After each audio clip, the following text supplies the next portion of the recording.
আসসালামু আলাইকুম বন্ধুরা। কিছুদিন ধরে বাসার কাজ, অনলাইনের কাজ মানে সবকিছু মেলায় যেন কেমন জানি মানসিকভাবে একটু বেশি নিজের কাছে খারাপ লাগতেছিল। তো মনে হলো যে সমুদ্রে যাই, একটু সমুদ্রে দেখি মনটা যদি একটু ভালো হয়। তো চলে গেলাম একটু পতেঙ্গা সি বিচে। যেহেতু আমাদের বাসা থেকে পতেঙ্গা সি বিচ আহামরি বেশি দূর না, সেহেতু একটু গেছিলাম সি বিচ দেখতে। তো যাওয়ার পরে তো আমার মনটা অনেক বেশি ভালো হয়ে গেছিল। মানে যত খারাপ লাগা মনের ভিতরে ছিল সবকিছু যেন সমুদ্রের ঢেউয়ের সাথে চলে যাচ্ছিল। মানে এত পরিমাণে ভালো লাগতেছিল। অবশ্য এখানে আমি আগে একবার গিয়েছি, কিন্তু আগে যখন গিয়েছিলাম ওই সময় অনেক রাত হয়ে গেছিলো। ওইজন্য আসলে এত সৌন্দর্য ওইদিন উপভোগ করতে পারি নাই। তো সেজন্য আমি এইদিন যেদিনকে গেছিলাম সেদিনকে একটু সকাল সকাল গেছিলাম, যাতে একটু চারিদিকে আলো থাকে, একটু মানে সব সৌন্দর্য একটু উপভোগ করা যায়। তো যাওয়ার পরে তো আসলে মনটা অনেক বেশি ভালো হয়ে গেছিলো।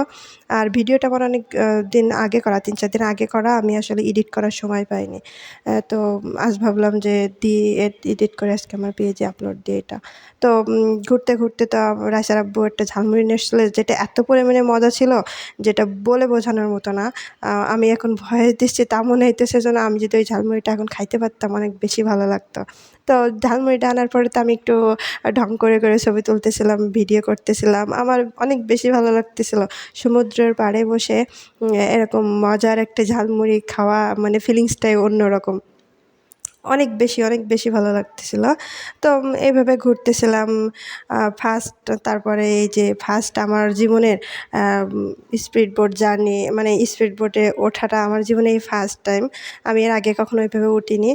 যেহেতু আমাদের গ্রামের পাশ দিয়ে একটা নদী গিয়েছে, আ ছ ছোটবেলা থেকে নৌকায় ওঠার অভিজ্ঞতা আছে, কিন্তু এরকম স্পিড বোটে ওঠার অভিজ্ঞতাটা আগে কখনো আমার ছিল না। তো ওঠার আগে তো আমি অনেক বেশি ভয় পাচ্ছিলাম যে আমার মেয়েটা যদি একটু ও যদি একটু বেশি ভয় পায়, কি আমি আগে কখনো উঠিনি, রাইসার আব্বু যেহেতু আগে কখনো ওঠেনি, আমরা সবাই একটু ভয় পাচ্ছিলাম। কিন্তু ওঠার পরে তো আমার মেয়ে এত পরিমাণে খুশি হয়েছে, আমার অনেক বেশি ভালো লাগছিল। এই জার্নিটা অবশ্য বেশি সময় ছিল না।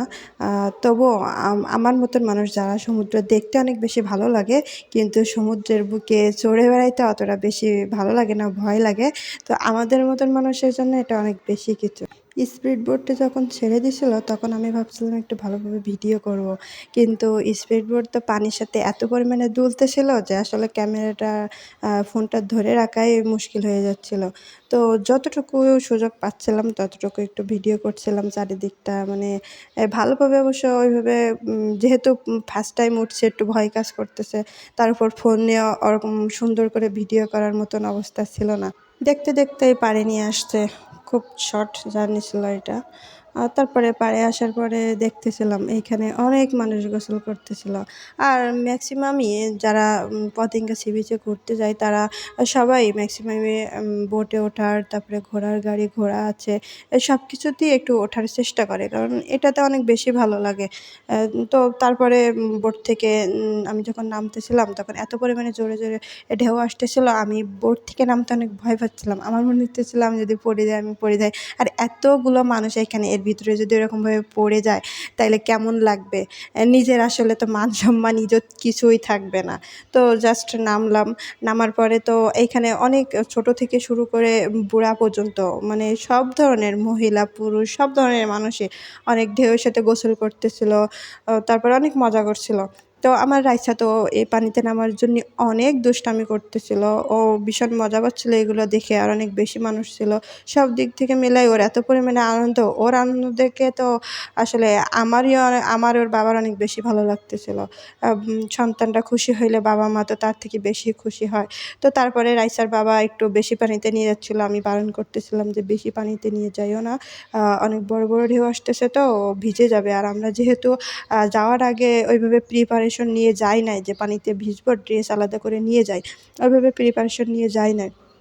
সো সেজন্য একটু বলছিলাম ওর বাবাকে যে জামাকাপড় যাতে না ভিজে এরকমভাবে একটু রাখো ওকে। কিন্তু আমার রাইসা তো অনেক বেশি দুষ্টামি করতেছিল, দৌড়াচ্ছিল শুধু পানির দিকে, ঢেউয়ের দিকে অনেক দৌড় মারতেছিল। তো ওর পায়জামা সবই ভিজে গেছিলো।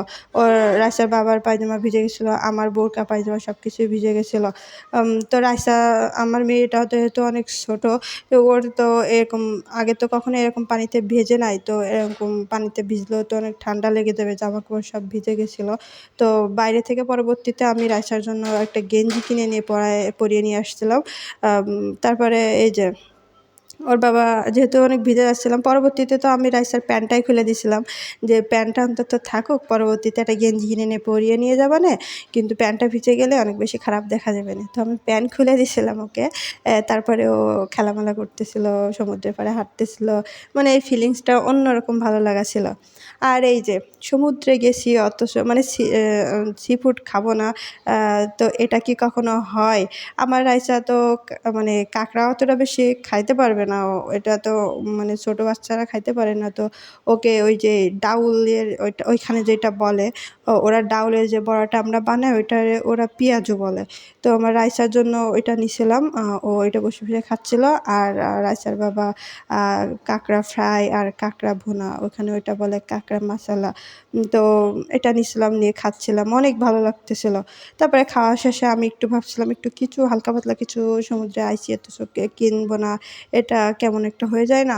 তো ভাবছিলাম হালকা পাতলা কিছু কেনা যায় কিনা? কিন্তু আগেরবার যখন গেছিলাম ওইখানে তখন সাইডে অনেক দোকান ছিল। সেই দোকানগুলো ওইখান থেকে উঠিয়ে অন্যদিকে নিয়ে গেছে। তো আমরা এখানে ওইগুলো পাচ্ছিলাম না। অনেক হাঁটতে, হাঁটতে পরে রাইসার আব্বু এই যে এখানে বক্সিং মারার একটা মেশিন ছিল ওইটা মারতেছিল অনেকে। তো রাইসার বাবা বলল যে, "আমি এটা দেখবো, মেরে দেখবো?" আমি বলছি, "হ্যাঁ, মারো, সমস্যা নেই তো, মারো।" তো রাইসার বাবা মারতেছিল। একবারই মারছিল। তো একবারই মারলেই এখানে হাইয়েস্ট ছিল ৯০০। তো রাইসার বাবার এখানে ৯৯৯ ছিল হাইয়েস্ট। তো রাইসার বাবার এখানে ৯৮৫ হয়েছিল, অল্পের জন্য হাইয়েস্ট হয়নি। তো এইভাবে তো এটাই ছিল আমাদের সী বিচ ভ্রমণ। তো আপনাদের যদি ভালো লেগে থাকে তাহলে অবশ্যই ভালোবাসা দিয়ে পাশে থাকবেন। আল্লাহ হাফেজ।